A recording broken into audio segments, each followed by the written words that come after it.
نحمده ونصلي على رسوله الكريم اما بعد فاعوذ بالله من الشيطان الرجيم بسم الله الرحمن الرحيم رب اشرح لي صدري ويسر لي امري واحلل عقدة من لساني يفقهوا قولي کہ رسول اللہ صلی اللہ علیہ وسلم نے فرمایا، طاقتور مومن کمزور مومن سے زیادہ بہتر اور اللہ کو زیادہ پیارا ہے، اور ہر ایک میں بہتری ہے۔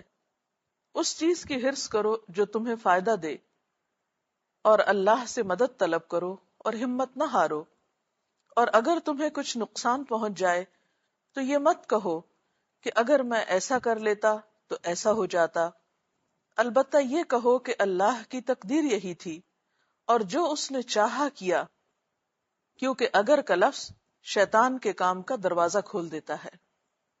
اس حدیث سے ہمیں کئی باتیں پتہ چلتی ہیں۔ پہلی بات تو یہ کہ قوی مومن یعنی قوت والا مومن ضعیف مومن سے زیادہ بہتر ہوتا ہے اور اللہ کو زیادہ پیارا ہوتا ہے، لیکن خیر دونوں میں ہی ہوتی ہے۔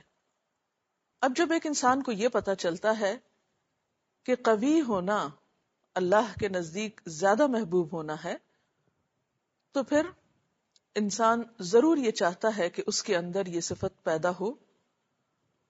تو ضرورت اس بات کی ہے کہ یہ جانا جائے کہ یہاں قوت سے مراد کیا ہے۔ یہاں قوی ہونے سے مراد پہلوان ہونا نہیں ہے۔ طاقت والا ہونا کوئی کشتی کے مقابلے کے لیے نہیں ہے، بلکہ اس سے مراد ایمان کی قوت، ارادے کی قوت، اخلاق کی قوت، کردار کی قوت ہے۔ ایک شخص ہو سکتا ہے کہ جسمانی طور پر بہت مضبوط نہ ہو، لیکن اس کی قوت ارادی بہت مضبوط ہو۔ اسی طرح ایک شخص عمر میں زیادہ ہونے کی وجہ سے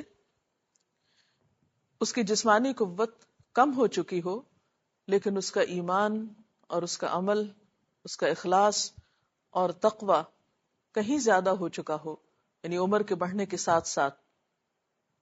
تو بہرحال بات یہ ہے کہ قوی مومن زیادہ بہتر ہے بنسبت ضعیف مومن کے، کمزور مومن کے، لیکن بھلائی دونوں میں ہے۔ تو مراد اس سے یہ کہ جو بھی شخص صاحب ایمان ہے اس کے اندر خیر ہے، یعنی ایمان کا ہونا بذات خود انسان کے اندر ایک خیر کی طرف اشارہ کرتا ہے، یا وہ خیر کا سبب ہے۔ پھر آپ نے یہ فرمایا کہ احرص علی ما ینفعک، ان چیزوں کی حرص رکھو، ان چیزوں کی خواہش کرو جو تمہیں فائدہ دیتی ہوں۔ یعنی انسان کا ذہن یہ نہیں ہونا چاہیے کہ دنیا سے بے رغبت ہو، یعنی ایمان کی قوت یا اخلاق کی قوت انسان کو یہ نہیں سکھاتی کہ انسان تارک دنیا ہو جائے۔ دنیا کو قلبی طور پر چھوڑنا تو مطلوب ہے، لیکن عملی طور پر اسلام ہمیں یہ تعلیم نہیں دیتا کہ دنیا کو چھوڑ دیا جائے۔ دنیا کی لالچ ہونا، طمع ہونا یہ ناپسندیدہ ہے، لیکن دنیا میں رہتے ہوئے اپنی بھلائی کی فکر کرنا اور بہتر چیزوں کے لیے کوشش کرنا یہ پسندیدہ ہے اور مطلوب ہے۔ لہذا فرمایا کہ احرص علی ما ینفعک، جو چیزیں تمہیں دنیاوی اعتبار سے، آخرت کے اعتبار سے فائدہ دیتی ہیں ان کے لیے کوشش کرتے رہو، اور اس کے لیے واستعن باللہ، اللہ کی مدد طلب کرو، اللہ سے مدد مانگو۔ یعنی صرف حرص نہیں، تمنا نہیں، صرف کوشش نہیں، بلکہ اس کے ساتھ ساتھ دعا کی کثرت۔ اور اس کے باوجود اگر تمہیں کامیابی نہ ہو تو ولا تعجز، عاجز ہو کے مت بیٹھ جاؤ، حسرتوں کا شکار نہ ہو، ہمت نہ چھوڑو، ارادہ مضبوط رکھو، جس کام کا آغاز کرو اسے تکمیل تک پہنچاؤ۔ اور پھر وَإِنْ أَصَابَكَ شَيْءٌ، اگر تمہیں کوئی چیز پہنچے یعنی کوئی نقصان پہنچے، آپ نے ایک اچھی چیز کی تمنا کی، اس کی خواہش رکھی، پھر اس کے لیے کوشش کی، پھر اس کے لیے دعا کی، لیکن اس کے باوجود آپ کامیاب نہ ہو سکے، تو ایسے میں پھر فلا تقل لو، یہ مت کہو کہ کاش میں ایسا نہ کرتا، یا اگر میں ایسا اور ایسا کر لیتا تو نتیجہ کچھ اور ہوتا. ایسا کرنے سے منع کیا گیا ہے، کیونکہ ایسا کرنا انسان کو مایوسی میں مبتلا کرتا ہے اور انسان کے عمل کی قوت کو کم کرتا ہے. جب انسان کسی منفی سوچ کا شکار ہوتا ہے، ڈپریشن کا شکار ہوتا ہے، ذہنی پریشانی کا شکار ہوتا ہے، تو پھر انسان میں عمل کی قوت کم ہو جاتی ہے، باوجود اس کے کہ اس کے اندر صلاحیت ہوتی ہے، طاقت ہوتی ہے، لیکن عملی طور پر وہ کچھ کر نہیں پاتا. اس لیے اس چیز سے بطور خاص منع کیا گیا. اس کے برعکس کہنا کیا چاہیے؟ قدر اللہ، اللہ کا فیصلہ یہی تھا. یعنی میں نے تو ایک اچھی چیز کی خواہش کی، اچھی نیت رکھی، کوشش کی، دعا کی، لیکن اس کے باوجود اگر کامیابی نہیں ہوئی تو پھر اللہ کو منظور نہ تھا، میری تقدیر میں ایسا ہی لکھا تھا. اور پھر انسان بخوشی اللہ کے فیصلے کو قبول کر لے. کیونکہ عام طور پر ایسا ہوتا ہے کہ ہم ایک چیز کو اپنے لیے بہت اچھا سمجھتے ہیں اور اچھا سمجھ کر اس کے لیے کوشش اور دعا دونوں کرتے ہیں، لیکن اللہ تعالیٰ کو معلوم ہوتا ہے کہ وہ چیز حقیقت میں ہمارے لیے اچھی نہیں، لہٰذا اللہ تعالیٰ ہمارے فائدے میں اس چیز کو ممکن نہیں ہونے دیتا. تو ایسے میں انسان جب اللہ تعالیٰ کے فیصلے کو قبول کر لیتا ہے تو انسان مطمئن ہو جاتا ہے. قرآن پاک میں اللہ تعالیٰ فرماتے ہیں عَسَىٰ أَن تُحِبُّوا شَيْئًا وَهُوَ شَرٌّ لَكُمْ، ہو سکتا ہے ایک چیز سے تم محبت کرتے ہو، ایک چیز کی تم خواہش رکھتے ہو اور وہ تمہارے لیے اچھی نہ ہو، اور اس کے برعکس ایک چیز جس کو تم ناپسند کرتے ہو وہی تمہارے حق میں بہتر ہو. تو ایسے میں کیا فرمایا کہ وَلَكِنْ قُلْ قَدْرُ اللَّهِ، کہ یہ اللہ کی تقدیر ہے. وَمَا شَاءَ فَعَلَ، اور جو اس نے چاہا اس نے کیا. یعنی ہوتا وہی ہے جو اللہ تعالیٰ چاہتا ہے. جیسے کہ قرآن پاک میں ایک اور جگہ پر بھی آتا ہے وَمَا تَشَاءُونَ إِلَّا أَن يَشَاءَ اللَّهُ رَبُّ الْعَالَمِينَ، کہ تمہارے چاہنے سے کچھ نہیں ہوتا جب تک کہ اللہ رب العالمین نہ چاہے. یعنی یہاں انسان کو یہ بھی احساس دلایا گیا کہ کسی بھی کام میں کامیابی کی صورت محض انسانی کوشش سے نہیں ہوتی. یعنی کسی بھی کام میں کامیابی صرف انسانی کوششوں سے ممکن نہیں ہوتی، اس کے لیے اللہ تعالیٰ کی تائید بھی ضروری ہے. اور انسان کو جو بھی کامیابی ملتی ہے وہ اللہ تعالیٰ کی تائید کے ساتھ ہی ملتی ہے، اور ہر چیز کا اصل مالک اور مختار وہی ہے.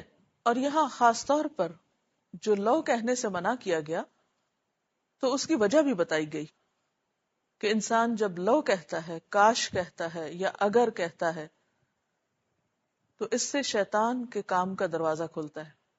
شیطان کا کام کیا ہوتا ہے؟ انسانوں کے دلوں میں وسوسے ڈالنا.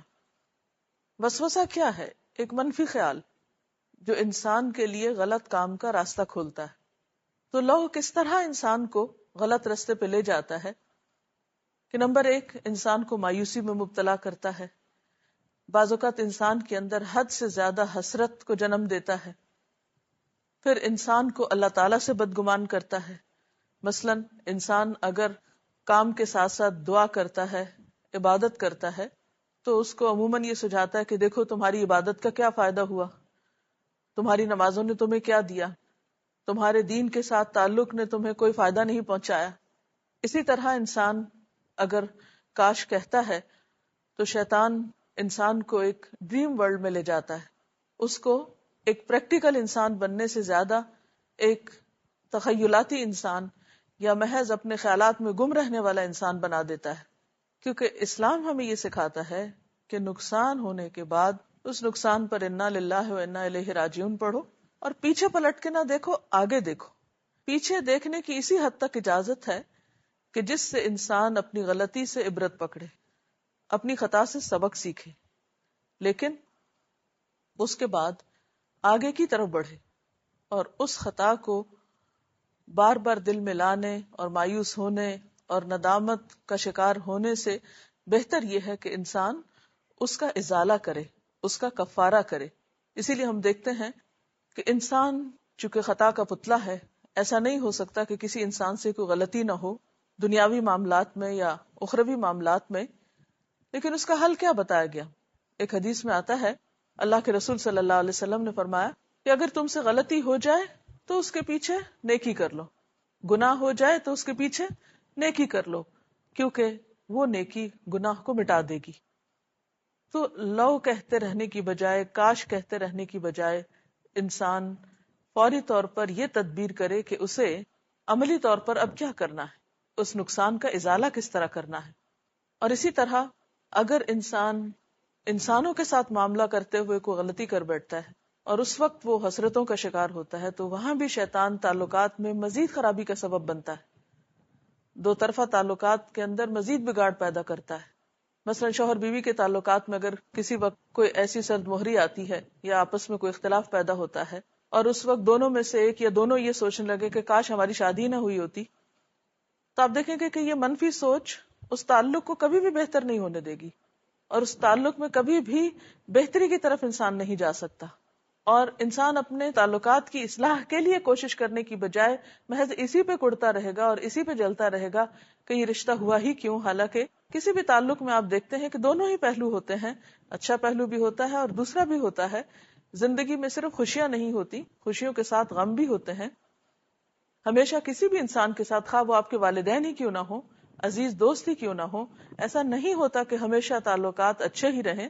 انسانی معاملات میں بعض اوقات غلط فہمیاں پیدا ہو جاتی ہیں، تو ان غلط فہمیوں کا تدارک یا ازالہ اسی صورت میں ہو سکتا ہے جب انسان یہ سوچے کہ میں اس غلط فہمی کو دور کیسے کروں، بجائے اس کے کہ انسان یہ سوچنے لگے کہ کاش میرا اس انسان سے تعلق ہی نہ ہوتا، یا یہ کہ ہر غلطی کرنے والے کو انسان اپنے سے کاٹ پھینکے. تو یہ مسائل کا حل نہیں. بہرحال یہ حدیث ایک خوبصورت حدیث ہے. میں چاہوں گی کہ اس کے بارے میں آپ مزید کچھ سوال کریں یا اپنی رائے کا اظہار کریں. آپ کی اسی بات کو آگے بڑھاتے ہوئے کہ رسول اللہ صلی اللہ علیہ وسلم نے جیسے فرمایا کہ قوی مومن بہتر ہے، تو who doesn't want to be better، اور کون نہیں چاہے گا کہ اللہ کی محبت اسے ملے. آپ یہ اس پر روشنی ڈالیے کہ ایک قوی مومن بننے کے لیے ہمیں کیا طریقہ اختیار کرنا ہوگا یا کن کن چیزوں کی قوت کی ہمیں ضرورت ہے؟ بہت اچھا سوال ہے. اب دیکھیے کہ ایک انسان کی قوت کن کن چیزوں میں ہے، یا قوی ہونے میں کون کون سے پہلوؤں کا قوت والا ہونا ضروری ہے. اس میں جیسا کہ ہم جانتے ہیں کہ انسان محض گوشت پوست کا ایک ٹکڑا نہیں، بلکہ ہمارے جسم کے علاوہ اس جسم کو قائم رکھنے والی چیز روح بھی ہے. تو ہمارا ایک جسمانی پہلو ہے، پھر روحانی پہلو ہے، پھر اسی طرح اللہ تعالیٰ نے انسان کو عقل سے نوازا ہے، تو انسان کا ذہنی یا عقلی پہلو ہے. پھر اسی طرح انسان کے اندر اللہ تعالیٰ نے جذبات بھی رکھے ہیں، تو اس کا ایک جذباتی پہلو بھی ہے.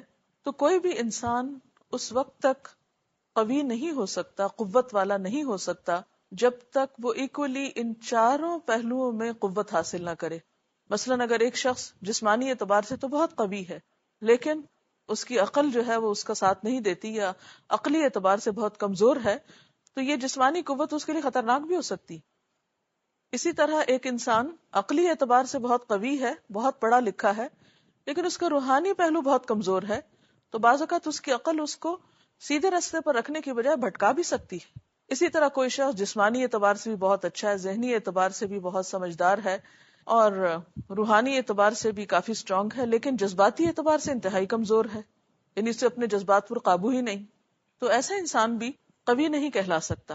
تو ضروری ہے کہ ہم ایک طرف اپنے جسم کے تقاضوں کو مد نظر رکھیں، یعنی جسمانی اعتبار سے ہم قوت حاصل کیے ہوئے ہوں، اور اس کے لیے جیسا کہ آپ جانتے ہیں کہ ضروری ہے کہ ہم اچھی غذا کے ساتھ ساتھ، یعنی اچھی غذا سے مراد کوئی بہت قیمتی غذا نہیں بلکہ متوازن غذا، مناسب ورزش، صفائی ستھرائی، اور اسی طرح اپنے سونے اور آرام کرنے کی عادات جو ہیں ان کی طرف نظر رکھیں. کیونکہ اگر ہم ان چیزوں کا خیال نہیں رکھتے، اسی طرح فریش ایئر، تو یہ تمام چیزیں جو جسمانی صحت کے لیے ضروری ہیں ان کا خیال رکھنا ضروری ہے. پھر اسی طرح روحانی قوت کے لیے ایمان کا مضبوط ہونا، قرآن کے ساتھ تعلق ہونا، اپنی عبادات میں پنکچول ہونا، نماز کو اچھے طریقے سے خشوع و خضوع کے ساتھ پڑھنا، ذکر اذکار کے اوپر دوام کرنا، پھر اسی طرح استغفار کی کثرت، گناہوں سے ساتھ ساتھ توبہ، کیونکہ انسان کے اعمال کتنے بھی اچھے ہوں لیکن اس کے ساتھ اگر اس کے وہ بار بار غلطی کرتا اور اس پر توبہ نہیں کرتا، نادم نہیں ہوتا، اس کی اصلاح نہیں کرتا، تو یہ چیز الٹیمیٹلی اس کے اوپر ایک بوجھ بن جاتی ہے، اس کی روح کو زخمی کر دیتی ہے. اسی طرح روحانی پہلو کے علاوہ ذہنی نشو و نما جو ہے وہ بے حد ضروری ہے، اور عقلی طور پر مضبوط ہونے کے لیے ہر طرح کی مفید کتابوں کا علم اور مطالعہ جو ہے وہ بہت ضروری ہے. یعنی صرف دینی کتابوں کا ہی نہیں بلکہ دنیاوی اعتبار سے، کیونکہ یہ ساری کائنات اللہ تعالیٰ کی پیدا کی ہوئی ہے، اور اس کائنات کی معرفت اور اس کے بارے میں جتنا جتنا ہم جانتے ہیں اتنی ہی ہمیں اللہ تعالیٰ کی پہچان بھی زیادہ ہوتی ہے. اسی طرح جس دنیا میں ہم رہتے ہیں اگر اس کے بارے میں ہم جانتے ہی نہیں تو اس میں بھی نقصان ہے. پھر اسی طرح جذباتی اعتبار سے مضبوط ہونا، جس میں انسان کے اندر اتنی سمجھ ہو کہ وہ اپنے مثبت جذبات کا بروقت استعمال کرے اور منفی جذبات جو ہیں ان پر قابو پائے. جیسے نبی صلی اللہ علیہ وسلم نے فرمایا کہ پہلوان وہ نہیں جو کشتی میں دوسرے مد مقابل کو پچھاڑ دے، بلکہ اصل طاقتور وہ ہے جو غصے کے وقت اپنے نفس پر کنٹرول کر سکے، یعنی اپنے آپ کو روک سکے. تو یہ تمام چیزیں ایک انسان کی شخصیت کو خوبصورت شخصیت بناتی ہیں، اور ایسی ہی شخصیت اللہ تعالیٰ کی محبوب شخصیت ہوتی ہے. یہاں پہ ہم دیکھتے ہیں کہ لاء سے منع کیا گیا ہے، اور اس سے ایک طرح سے انسان کے اندر جیسے حسرت یا پریشانی کی کیفیت پیدا ہوتی ہے.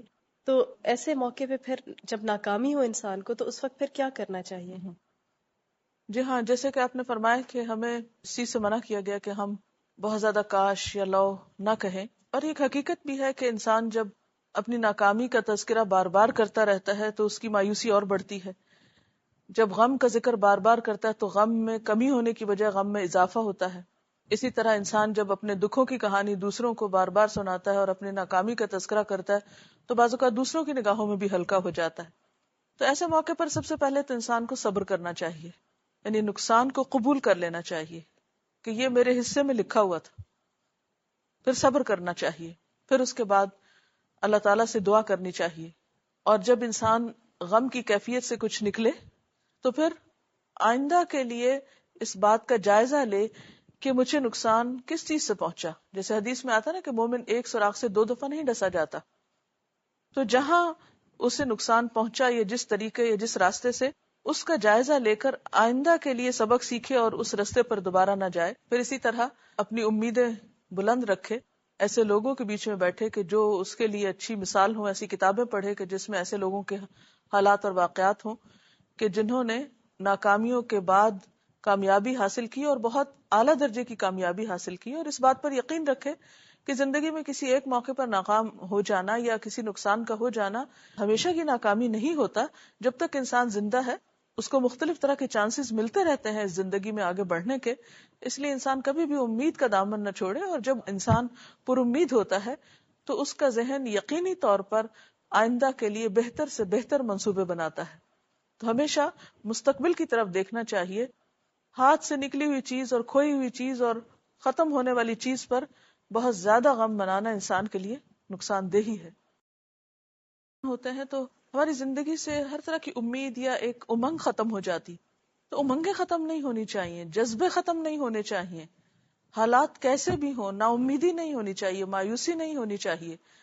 احرص علی ما ینفعک، فائدہ مند چیزوں کی حرص رہنی چاہیے. اور جب دل میں کسی چیز کی واقعی حرص ہوگی، اس کو پانے کی سچی طلب ہوگی، تو پھر انسان لازمی طور پر سٹرگل بھی کرے گا. یہ چیز اس کو ایک ایکٹیو انسان بنا دیتی ہے، بجائے اس کے کہ انسان سست ہو کر بیکار ہو کر بیٹھ جائے اور ہاتھ پہ ہاتھ دھر کے یعنی نکمے پن کا ثبوت دے. تو وہ کوشش اور محنت کرے، اور پھر کوشش اور محنت کے ساتھ ساتھ اللہ تعالیٰ سے دعا بھی کرے. کیونکہ یہ بھی ایک ثابت شدہ چیز ہے کہ جو لوگ اللہ کے بھروسے پر دعا کے ساتھ کوشش کرتے ہیں وہ زیادہ کامیاب ہوتے ہیں بنسبت ان لوگوں کے جو صرف اپنے بلبوتے پر کام کرتے ہیں. اور پھر ساتھ ہی فرمایا کہ اگر تم کوشش بھی کر لو اور دعا بھی کر لو تو پھر بھی ناکام ہو تو لا تعجز، عاجز ہو کے مت بیٹھ جاؤ. یہ مت کہو کہ میں تو کر ہی نہیں سکتا یا تو ہو ہی نہیں سکتا، یہ ہمارے بس میں ہی نہیں. نہیں، دنیا میں جتنا کچھ بھی ہوا ہے وہ انسانوں نے کیا، انسانوں کے ہاتھوں یہ ساری ترقی ہوئی ہے. تو اگر کچھ انسان کام کر سکتے ہیں تو باقی کیوں نہیں کر سکتے.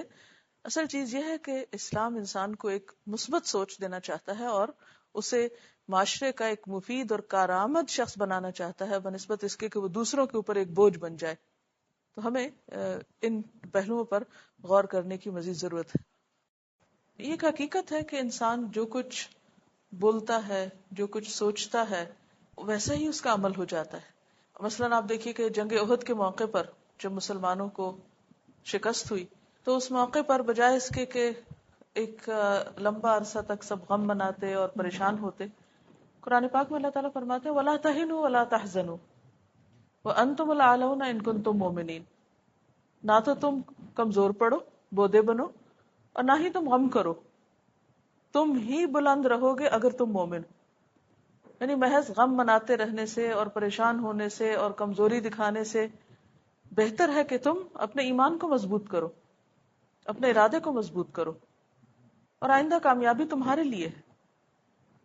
اسی طرح آپ دیکھیے کہ وفات کے موقع پر، کسی بھی نقصان کے موقع پر اسلام ہمیں کیا سکھاتا ہے؟